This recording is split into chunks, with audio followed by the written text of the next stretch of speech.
नमस्कार, बात भारत की देख रहे हैं आप सब। मैं हूं आपके साथ साहिल केरनी। आज जो चर्चा करेंगे संभल सर्वे और सियासत, आखिर क्या है ये पूरा मामला। संभल में जामा मस्जिद के पास हुई हिंसा में 4 की जान चली गई। इसमें 4 की मौत गोली लगने से हुई। पुलिस और परिजन के बीच आरोप प्रत्यारोप का सिलसिला जारी है। यह स्पष्ट नहीं हो पाया कि गोली किस ओर से चली। इस घटना ने कई परिवारों को जीवन भर का दर्द दे दिया है। संभल में बवाल के दूसरे दिन सोमवार को भी शांति के बीच पुलिस ने सपा सांसद जियाउर रहमान बर्क, विधायक इकबाल महमूद के बेटे सुहेल इकबाल समेत 2500 लोगों के खिलाफ रिपोर्ट दर्ज की। बर्क और सुहेल पर बवाल कराने की साजिश का आरोप है।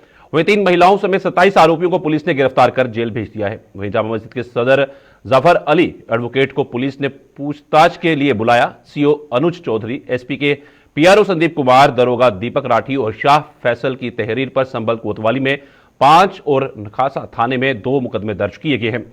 इसमें 2500 लोगों को आरोपी बनाया गया है। और वहीं पर आपको बताते हैं कि याचिकाकर्ताओं ने क्या याचिका जो है वो लगाई थी कोर्ट के अंदर। हरिशंकर जैन है जो कि सुप्रीम कोर्ट के वकील हैं। सबसे पहले बताते हैं आपको हरि मंदिर को लेकर हिंदू पक्ष का दावा। बाबरनामा किताब के इस अंश का हवाला दिया। हिंदू बेग कुचिन 1932 हिजरी एएच में हुमायूं का सेवक था। 933 हिजरी में संभल में उसने एक हिंदू मंदिर को मस्जिद में बदल दिया था। यह बाबर के आदेश पर किया गया। मस्जिद पर आज भी मौजूद एक शिलालेख में इसकी याद दिलाई जाती है। अब आपको बताते हैं आईने अकबरी किताब के इस अंश का जो हवाला दिया गया है। संभल में हरिमंडल विष्णु का मंदिर नाम का एक मंदिर है जो एक ब्राह्मण का है, जिसके वंशजों में से 10वां अवतार इसी जगह प्रकट होगा। यह एक प्राचीन जगह है जो शेख फरीद ए शक्कर गंज के उत्तराधिकारी जमाल का विश्राम स्थल है। अब बताते हैं हिंदू पक्ष ने याचिका में और क्या बताया। बाबर ने 1526 ईस्वी में भारत पर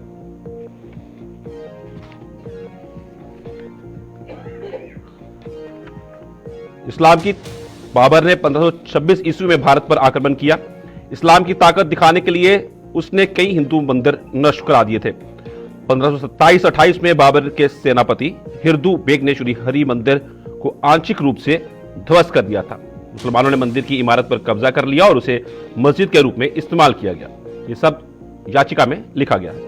मुख्य हिंदू मंदिर की दीवारें पत्थर की बड़ी ईंटों से बनी लगती हैं, लेकिन मुस्लिमों ने दीवारों पर जो प्लास्टर लगाया है उससे यह तथ्य छिप जाता है कि वो किस सामग्री से बनी है।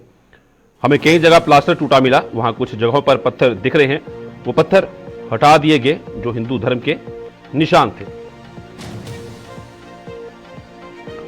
और इस पे अब चर्चा करना बहुत जरूरी है क्योंकि बयानबाजी लगातार चल रही है, जाने भी रही है वहां पर लोगों की। हमारे 3 खास मेहमान हमारे साथ जुड़ गए हैं। शिव सिंह भारती हैं जो कि प्रवक्ता बीजेपी से हैं, अशोक यादव प्रवक्ता सपा से हैं और दिलीप यशवर्धन राजनीतिक विश्लेषक हैं। आप तीनों का बहुत बहुत स्वागत है हमारे इस खास कार्यक्रम में और बहुत बहुत शुक्रिया आपको हमें समय देने के लिए। और रुख करूंगा सबसे पहले मैं शिव सिंह भारती जी का जो कि हमारे साथ प्रवक्ता है बीजेपी से। लगातार बवाल देखने को मिला और भड़काऊ बयान भी सामने आए, जिस तरह के आरोप वहां पर लगते हुए नजर आए। वही बात करूं अगर मैं जफर अली की जो कि सदर मस्जिद के, उनके भी बयान लगातार बदलते हुए नजर आए। जी शिव सिंह भारती जी। साहिल जी, दंगों को पोषित करने का काम और दंगाइयों को संबल देने का काम जो लोग करते हैं, इतनी बड़ी साजिश करके इतना बड़ा दंगा प्लान कर दिया।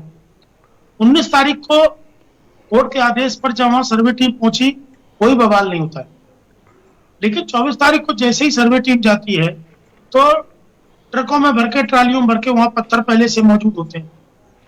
धारदार हथियारों से वहां पर लोग पहले से ताक लगाए बैठे होते हैं। तो ये प्री प्लान करके किस तरह से, मैं कहता हूं कि 2 पक्ष होते हैं, कोर्ट में जाते हैं। एक पक्ष गया था तो अगर उनको वहां से सहूलियत नहीं मिली थी तो वो ऊपर की कोर्ट में जा सकते थे, हाई कोर्ट जा सकते थे, सुप्रीम कोर्ट जा सकते थे। लेकिन संविधान की दुहाई देने वाले लोग निरंतर संविधान की किताब को हवा में लहराते रहते हैं, लेकिन संविधान का पालन करने की जब बात आती है तो इनके हौसले पस्त हो जाते हैं। इनको लगता है कि हमारे साथ गलत हो रहा है। लेकिन आप देखिए कि कोर्ट के आदेश से वहां पर सर्वे करने टीम गई, कोर्ट के आदेश से ही सारी चीजें चल रही थी, लेकिन कोर्ट के आदेश को भी नहीं मानना है। संविधान वहां कोई मस्जिद को गिराने नहीं गया था, कोई मस्जिद को हताहत करने नहीं गया था। और जब वो टीम वापस लौटी थी तो ऐसे भी कोई तथ्य सामने नहीं आए थे कि मस्जिद के किसी भी एंगल को किसी ने छेड़छाड़ की है। लेकिन उसके बाद भी इस तरह का प्री प्लान करके और दंगा भड़का देना, पुलिस पार्टी पर अटैक कर देना, धारदार हथियारों से अटैक कर देना, ये जो एक प्री प्लान करके जो दंगा ये सुनियोजित किया गया, मुझे लगता है ये बड़ा दुर्भाग्यपूर्ण है। सियासत दूसरे एंगल से भी की जा सकती है। सियासत तो देश का एक अंग है और वो अनवरत चलेगी, लेकिन जिस प्रकार से सियासत में दंगों को पोषित करने का काम समाजवादी पार्टी और अन्य दल करते हैं, यह स्वस्थ समाज में इसकी कहीं स्वीकार्यता नहीं। बिल्कुल, मैं रुक करूंगा अब अशोक यादव जी का, हमारे साथ प्रवक्ता है सपा से। जिस तरह से साफ तौर पर अब राजनीति होती नजर आ रही है इस मामले के ऊपर, क्या राजनीति होना सही है? जिस तरह से भीड़ को उकसाया गया, ये आरोप लग रहे हैं सुहेल इकबाल के ऊपर कि आप फिक्र मत कीजिए, जियाउर रहमान बर्क जो है वो हमारे साथ हैं, आप अपने मंसूबों में कामयाब बनिए। देखिए, अभी भाजपा के साथी ने कहा कि सियासत दंगे से नहीं करनी चाहिए। मैं बिल्कुल इनकी बातों का समर्थन करता हूं कि सियासत दंगों से नहीं करनी चाहिए, लेकिन जिस संगठन की उत्पत्ति ही दंगे पे सियासत करने को लेकर के है, वो संगठन कहां से बिना दंगे की सियासत करेगा? आप देखिए, उत्तर प्रदेश के उपचुनाव के पहले बहराइच दंगा देख लीजिए, वो तो खुल गई बात ना। वहां के उनके विधायक जी सुरेश्वर सिंह ने बाकायदे FIR में लिखा कि भारतीय जनता युवा मोर्चा के जिलाध्यक्ष शराब पी के अपने साथियों के साथ दंगे भड़का रहा था। तो वहां के अधिकारियों के जो हिडन कैमरा, एक अखबार के जो हिडन कैमरा के सामने आ गया बात कि वहां के जो है पुलिस वालों ने भी कहा कि ये प्रायोजित दंगा था। तो दंगा कराना तो भारतीय जनता पार्टी और RSS की USP है। बिना दंगे के इनका सर्वाइवल बड़ा मुश्किल है। साहिल जी, देखिए, जब राम मंदिर का विवाद सुलझने के बाद अब देश को लगा कि अब कम से कम हिंदू मुस्लिम धार्मिक टकराव का मामला खत्म हो गया, लेकिन भारतीय जनता पार्टी को बिना RSS और भाजपा को बिना इस तरह के हिंदू मुस्लिम के जहां पे मसाला न मिले वहां पे इनकी जो है राजनीतिक हो ही नहीं सकती। इसीलिए उन्होंने हर मस्जिद के नीचे मंदिर तलाशना शुरू कर दिया और उसी क्रम में हर जगह कोई न कोई दंगा, कोई न कोई मंदिर तलाशना शुरू कर दिया। आप मानते हैं कि वहां पे मस्जिद ही है, मंदिर नहीं है? सर्वे हो रहा था तो सर्वे होने देना चाहिए था, उसमें ये भड़काऊ भाषण तो नहीं बनता था ना? नहीं, आपकी बात सही है। देखिए, जो उस दिन 19 तारीख को जो सर्वे हुआ, बड़े आराम से हो गया सर्वे, कोई दिक्कत नहीं हुई। सब लोगों ने कोऑपरेट करके सर्वे कराया, कोर्ट के आदेश का सम्मान किया सभी लोगों ने। लेकिन जो नेक्स्ट जो 24 तारीख वाला सर्वे था, उसमें देखिए जो इनके याचिकाकर्ता जो वकील थे, वो क्या वकील की तरह लग रहे थे?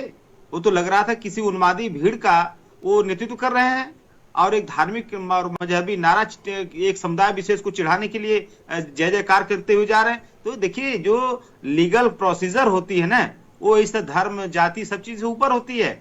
आप जाइए, सर्वे करना है करिए, कोई दिक्कत नहीं है, लेकिन किसी समाज को किसी धार्मिक नारे के द्वारा उद्वेलित करना, उनको प्रवोक करना, उनको इस तरह का चिढ़ाना, ये भी तो ठीक नहीं है ना।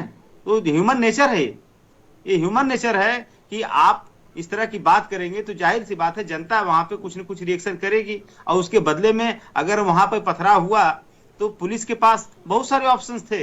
वहां पे आंसू गैस से गोले छोड़ती, वहां पे लाठी चार्ज कर सकती। अशोक जी, इतनी बड़ी भीड़ वहां पर प्लान करके पहले से खड़ी, पैरों में गोली मार सकती थी पुलिस, लेकिन सीधे किसी को सर में मारना। पर बात वही आती है ना, जब 19 तारीख को सर्वे हुआ, शांति से हुआ, तो 24 तारीख को भी सर्वे जो शांति से हो सकता था, इतनी बड़ी भीड़ वहां पे जुटी कैसे?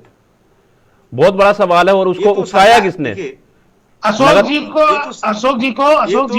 नारे लगाने के तुरंत बाद 50,000 की भीड़ इकट्ठी हो जाती है क्या? एलायू क्या कर रही थी वहां पे उस दिन? इनकी लाइव क्या कहाँ थी, उसको देखना चाहिए था ना कि अगर सर्वे होने जा रहा है या 19 तारीख को सर्वे हुआ, 24 तारीख को दोबारा सर्वे होगा, तो वहां की लोकल जो लोकेलिटी है उसको लेकर के रिपोर्टिंग इनकी लाइव क्या कर रही थी वहां पे, उसको पता होना चाहिए था ना कि लोगों के सेंटिमेंट्स हैं, लोगों में इस तरह की निगेटिव भावना आ रही है, तो इस तरह से प्रशासन को कम से कम एक प्रिपरेशन के तहत जाना चाहिए था, एक प्रिवेंटिव मेजर अपना के जाना चाहिए था। तो ये सारी चीजें नहीं की गई, जानबूझ के नहीं की गई, ताकि दंगा होगा इस तरह का एक जो अभी हमारे राष्ट्रपति जी ने कहा कि साबरमती मूवी देख के कुछ नेता यहाँ यूपी के कुछ नेताओं को बड़ा नेता बनने की चाहत है, इसी क्रम में दंगे कराए जा रहे हैं। तो दंगे तो भारतीय जनता पार्टी के यूएसपी है भाई, दंगा नहीं होगा तो पार्टी का जनाधार नहीं टिकेगा, इनका जनाधार। देखिए जो दंगा करा करके साहिल जी, जो हिंदू आबादी 80% हिंदू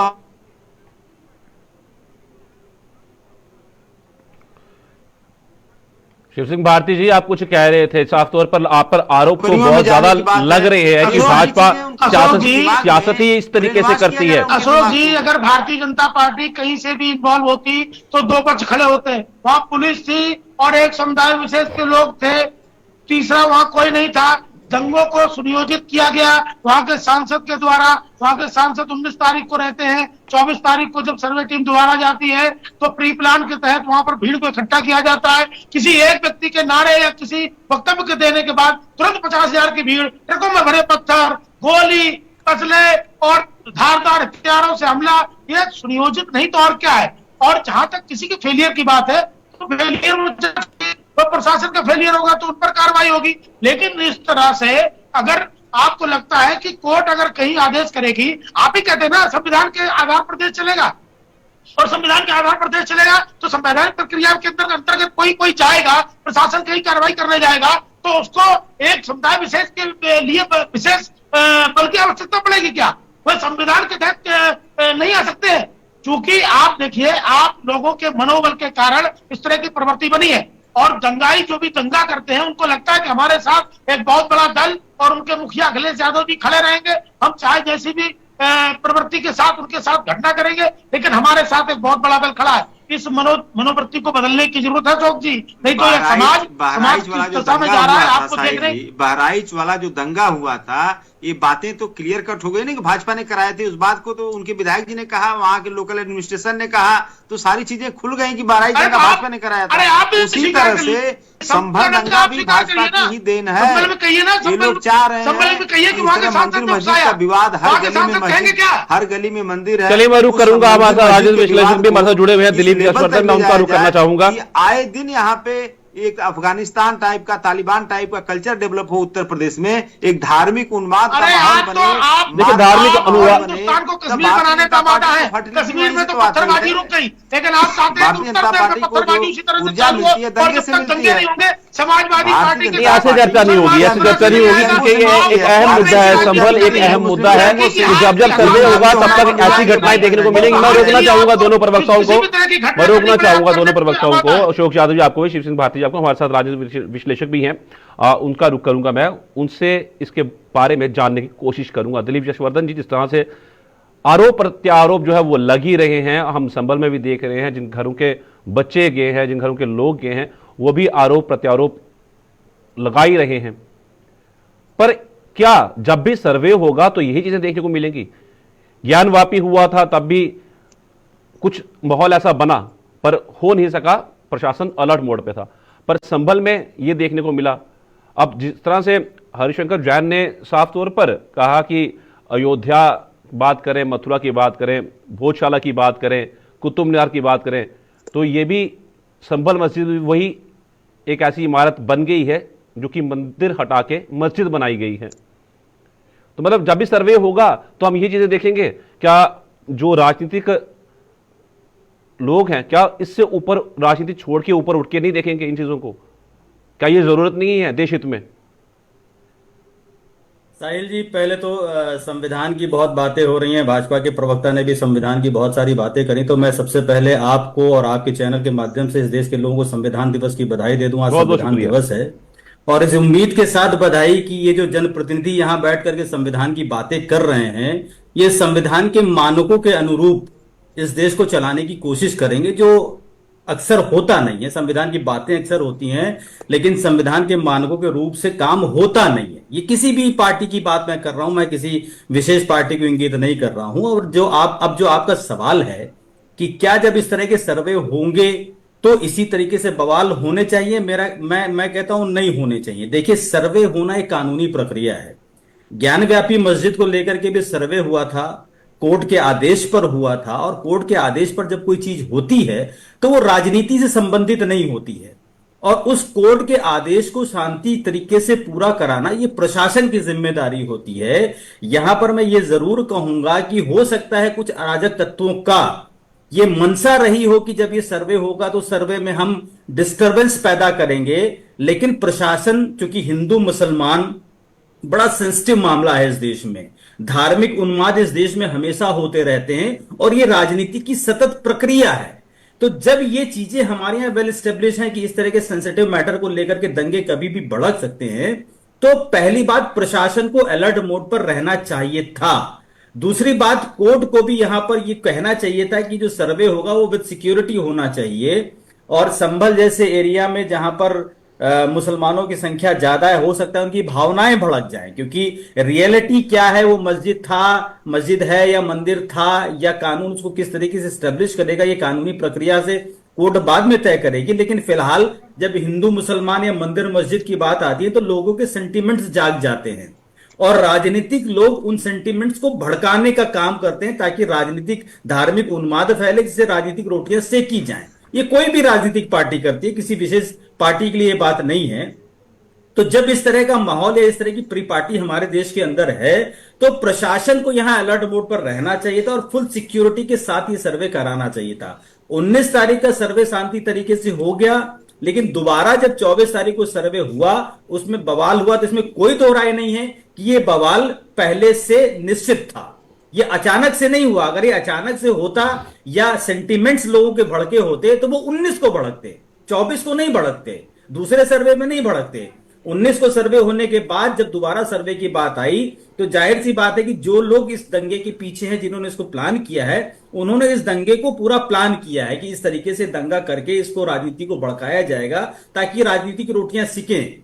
अंततः मैं ये कहता हूं कि जो लोग इन भड़काओं में आकर के आगे निकल पड़ते हैं, हाथों में हथियार लेकर के, पत्थर लेकर के, तलवारें लेकर के, उनको ये समझने की जरूरत है कि जो व्यक्ति मरा है वो उनके परिवार का मरा है, किसी राजनीतिक पार्टी का नहीं मरा, किसी राजनेता का के परिवार का नहीं मरा, एक आम जनता मरती है। और वहां पर मंदिर था या मस्जिद था, जब ये कानून को तय करना है तो जनता बवाल करके वहां कर क्या लेगी, राजनीतिक लोग राजनीति फैला करके कर क्या लेंगे, ये बातें आम जनता को भी समझने की जरूरत है। और जब हम ये कहते हैं कि ये देश कानून से चलेगा, संविधान से चलेगा, देश की जनता भी यही चाहती है, तो फिर अगर कोई चीज कानूनी दायरे में चल रही है तो उसको कानून पर छोड़ देना चाहिए। बिल्कुल। और हमारे देश में जो 4 हायरार्की बनाई गई है लोकतंत्र की, उसमें जुडिशरी को सबसे ऊपर रखा गया है।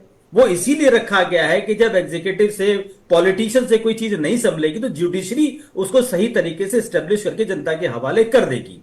तो जब ये मामला कोर्ट में है तो फिर कोर्ट को ही डिसाइड करने दिया जाए, और कोर्ट जो कमीशन अलॉट करे, जो भी कमिश्नर अपॉइंट करे, जो भी सर्वेयर अपॉइंट करे, उसको फुल सिक्योरिटी के साथ वहां पर भेजे, और जिन लोगों ने दंगा फैलाया है उनके खिलाफ कानूनी कार्रवाई होनी चाहिए, सुनिश्चित होनी चाहिए और पक्का होनी चाहिए। मैं रुख करूंगा, हमारे साथ सपा प्रवक्ता है अशोक यादव, उनका। अशोक यादव, जिस तरह से ये संभल का पूरा वाकया हुआ है, दुखद है, बहुत दुखद है। तो जब बाबरी मस्जिद वाला भी मसला उठा था तभी गोधरा कांड हुआ, 58 लोगों की जान गई थी जब ट्रेन में आग लगा दी गई थी। उससे पहले 1992 की बात करूं तब भी बहुत जाने गई थी।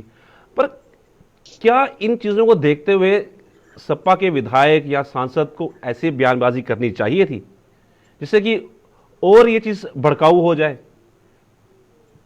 और लगातार साफ तौर पर जो जाने गई हैं उस पर भी इल्ज़ाम लगाए जा रहे हैं कि वो सुरक्षा बलों की तरफ से ही फायर किए गए हैं, और सपा हमेशा घेरती हुई नजर आ रही है। ये भी एक सवालिया निशान जो है सुरक्षा बलों के ऊपर लग रहे हैं। देखिए, समाजवादी पार्टी के जो सांसद हैं वो तो थे ही नहीं उस दिन, वो तो बेंगलोर में थे, वो दंगे कहां से भड़का दिए? सवाल तो ये उठता है। विधायक की बात कर रहा हूं, विधायक सोहेल इकबाल। नहीं, देखिए उन्होंने क्या बोला इकबाल साहब ने, उन्होंने तो ऐसा कोई दंगे भड़काने की बात किया नहीं। अब फिर इनकी एफआईआर सरकार क्यों लग इनकी गई उनके ऊपर? एफआईआर क्यों ठीक की? है, सरकार इनकी है, जिसके चाहे उसके ऊपर दंगे को लगा दें, एनएसए लगा दें, जो धारा सब लगा दें, भाई नहीं नहीं, इनकी ऐसा सरकार नहीं होता है। लेकिन आम जनता का ख्याल रखती है सरकार हमेशा। आपका कहने का मतलब ये दंगे जो हैं ये सरकार ने करवाए हैं, जो सत्ता में रहेगी पार्टी वो दंगे क्यों करवाएगी? देखिए ऐसा है एक साहिल जी, सादा सवाल आपका है। नाम लेकर आपने- वहां सुन पर लीजिए। दंगा जी जी उकसाने, जी बताइए। सुन लीजिए, सांसद का ऐसा नाम है, लिया गया और दंगा देखिए, उकसाने के लिए। मैं आपको समय किसानों दूंगा, का मैं समय दूंगा नाम अशोक लिया भारती, गया। मैं को समय दूंगा, मुझे पहले जवाब लेने दीजिए अशोक यादव जी से। जी देखिए किसानों को डीएपी नहीं मिल रही उत्तर प्रदेश में, लेकिन भाजपा को जो उसकी फसल तैयार करने के लिए जो हिंसा के रूप में नहीं नहीं, डीएपी चाहिए, ऐसे वो नहीं भाजपा अपना है। देखिए खोज अशोक ले रही है। यादव जी, मतलब डीएपी है। नहीं मिलेगी तो मतलब दंगा जो है वो जरूरी है। नहीं नहीं नहीं, मैं क्या वो- कह रहा हूं, किसानों जी। को फसलों के लिए डीएपी नहीं मिल रही है, किसानों को फसलों के लिए डीएपी नहीं मिल रही, लेकिन भाजपा आरएसएस को जो डीएपी चाहिए उनकी फसल उगाने के लिए दंगे की, वो दंगा से मिल जा रही है उनको। ये सवाल है। और आज ये बताइए, जो 5 लोग चाहे 4 लोग मरे हैं, वो किस लिए मरे हैं? वो सिर्फ और सिर्फ एक तरफ कमिश्नर साहब कह रहे हैं कि पुलिस की गोली नहीं चली है, वहीं पे आप देखिए ऐसे दर्जनों वीडियो आपको मिलेंगे जिसमें पुलिस फायरिंग कर रही है। तो आप पुलिस की क्या मतलब वहां पे उपयोगिता होती? पुलिस चाहती तो रबर बुलेट के इस्तेमाल करती, आंसू गैस से गोली छोड़ती, पैर में गोली मारती। किसी को किल करने का इरादा पुलिस का नहीं होना चाहिए। और जो मैंने कहा कि सेफ्टी मेजर, प्रिवेंटिव मेजर क्यों नहीं लिए गए प्रशासन के द्वारा? ठीक है, सही। उनकी जो इंटेलिजेंस अशोक यादव जी, जब मॉब लिंचिंग होती है तो तब इंसान क्या करेगा? सामने पुलिस बल खड़ा है तो उस टाइम वो क्या करते? अब बल तक गोली तो उन्हें चलाई नहीं। मतलब ये तो रिपोर्ट सामने आ रही है, पोस्टमार्टम में ये सामने आया है कि देसी बंदूक के साथ जो है वो फायर हुए हैं, देसी बंदूक के साथ वो फायर हुए हैं, पर वो बंदूकें वहां तक आई कैसे? मतलब कि पुलिस बल जो है वो देसी बंदूकों का इस्तेमाल कर रही थी। सवाल खड़े होते हैं ना, सिर्फ सवाल से नहीं बनता है कि ये आप सवाल खड़े कर रहे हैं। नहीं नहीं, ये बताइए देसी बंदूक कहां से आई? वो एक अहम सवाल है ना, वो इसको कहां जांच से आई? करे।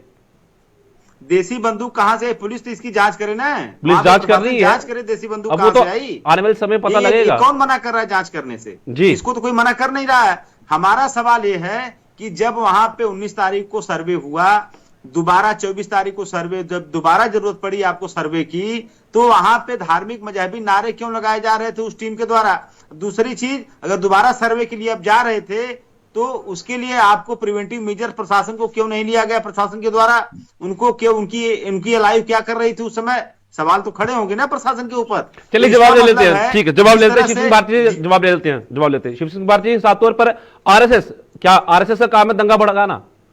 बीजेपी अपनी सियासत जो है वो दंगों के ऊपर करती है। देखिए, पुलिस की वो जो सर्वे टीम थी उसकी मात्रा कितनी थी और वहां जो दंगे करने वाले लोग उनकी संख्या कितनी थी? अशोक जी, एक चश्मे से मत देखिए और आपके एक एक वक्तव्य को जनता सुनती है। आप राष्ट्रीय, ये भी आप भड़काने का काम कर रहे हैं अगर इस तरह के आप वक्तव्य टीवी पर देंगे। और आपको तो इस समय शांति की पहल करनी चाहिए कि दंगा भड़काने वालों से। और जब अभी मैं अपने राज्य बोल रहे थे, वास्तव में नुकसान उन लोगों का होता है, उन युवाओं का होता है जिन इन चीजों से भड़क जाते हैं। तो जो भी है, वो चाहे वहां के सांसद हो, चाहे विधायक के पुत्र हो, चाहे जो भी जिनके भी नाम आ रहे हो, लेकिन उनकी तो रोटी सीख गई। वो तो सियासत करके अब अपना आगे निकल गए। हताहत कौन लोग हुए और वो हताहत करने वाले उन लोगों को क्या मिला? लेकिन आपको वो चश्मा नहीं दिखाई पड़ेगा। आप मुद्दों को लेकर राजनीति में आइए, मुद्दों को लेकर सड़क पर उतरिए। लोकतंत्र में विरोध करना एक पहल है, विरोध करने का एक तरीका भी है, लेकिन तरीका ये नहीं है कि आप दंगे भड़का दे और घर पर चैन से सो जाए कि अब दंगा भड़क गया है, हिंदू मुसलमान हो जाएगा, मुस्लिम हमारे पक्ष में होगा। तो इस तरह की राजनीति करना बंद कर दीजिए। समाज आगे बढ़ चुका है और जहां जहां भी इस तरह की इमारतें बनी है, मुगलिया काल में मंदिरों को ढाकर जिस तरह से बनाई गई है, तो अगर कहीं कहीं किसी सर्वे की बात आती है तो वह सर्वे होंगे, आगे भी होंगे। अगर इस तरह की कहीं बात आएगी तो जहां जहां सर्वे होना जाएगा वहां दंगा हो जाएगा, वहां पर दंगा हो जाएगा। तो इस तरह से तो संविधान नहीं चलेगा, कोर्ट नहीं चलेगी, प्रशासन अपना काम नहीं कर पाएगा। तो यह शरीयत से नहीं चलेगा, ये देश संविधान से चलेगा। मैं फिर कह रहा हूं। मैं रुक करूंगा दिलीप यशवर्धन जी का, आपने हमारे साथ राजनीतिक विश्लेषक हैं। दिलीप जी, जिस तरीके से तकरीबन 150 साल पहले भी एएसआई की एक रिपोर्ट आती है, उसमें भी इसी तरीके से बात जो है वो कही गई है कि ये हिंदू मंदिर हो सकता है, कुछ अंश वहां पाए गए। साहिल जी, इस बात को नकारा नहीं जा सकता कि जब मुगलों का शासन था तो उन्होंने भारत की संस्कृति को बहुत नुकसान पहुंचाया। बहुत सारे मस्जिदों पर, मंदिरों पर मस्जिद बनाए और भी बहुत सारी सांस्कृतिक विरासत थी भारत की जिसको उन्होंने मिटाने की या खराब करने की कोशिश की। इस बात को नकारा नहीं जा सकता है। अगर भारत की सांस्कृतिक विरासत कोर्ट के माध्यम से वापस पाने की कोशिश करी जा रही है तो मुझे लगता है कि जो भारत के जनप्रतिनिधि हैं वो किसी भी पार्टी के हों, उन्हें इस बात का समर्थन करना चाहिए। बिल्कुल। और अशोक यादव जी, बार बार आप प्रशासन पे इल्जाम लगा रहे हैं, मैं आपकी बात का समर्थन करता हूं कि प्रशासन को यहां अलर्ट होना चाहिए था। जब इस तरह का सेंसिटिव मामला था तो सिक्योरिटी के इंतजाम पहले होने चाहिए थे।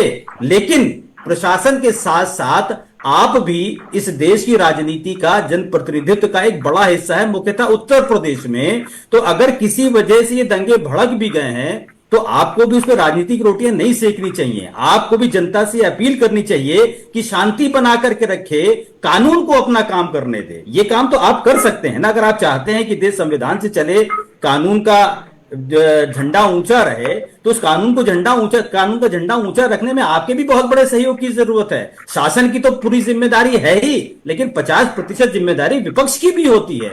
और जनप्रतिनिधि होने के नाते और उत्तर प्रदेश में सबसे बड़ी पार्टी होने के नाते आपका उत्तरदायित्व तो कुछ ज्यादा बन जाता है, क्योंकि आपकी राजनीतिक जमीन पूरी तरीके से उत्तर प्रदेश में है और आप ही के पार्टी के सांसद वहां पर हैं। तो आपकी भी ये जिम्मेदारी बराबर से बनती है कि इस तरीके का धार्मिक उन्माद इस देश में न फैले और इस देश की जनता जो आप ही का वोटर है, जी। मरने वाला किसका वोटा, वो आपका भी हो सकता है, वो भाजपा का भी हो सकता है, वो किसी भी पार्टी का हो सकता है। बिल्कुल लेकिन दिलीप जी, आपका आपकी वोटर बातें बिल्कुल आपके अहम लिए रही एक हैं, बहुत विरासत सही है। रही हैं। मेरे पास समय कम है दिलीप जी, मेरे पास समय कम है, आपकी बातें बहुत अहम रही हैं और आशा करेंगे हर किसी को समझ भी आई होंगी। बहुत बहुत धन्यवाद आपका दिलीप जशवर्धन जी, आपका भी, अशोक यादव जी आपका भी, और शिव सिंह भारती जी आपका भी बहुत बहुत धन्यवाद आप सबका इस चर्चा में जुड़ने के लिए। सबसे यह अपील रहेगी कि सांप्रदायिक सौहार्द जो है वो बनाए रखें, क्योंकि बहुत अहम है जब भी सर्वे हो तो इस तरह नहीं हो। सर्वे करवाने में आखिर क्या आपत्ति है? जो सच होगा वो सामने आकर ही रहेगा। फिलहाल आज के बात भारत में इतना ही, दीजिए इजाजत, नमस्कार।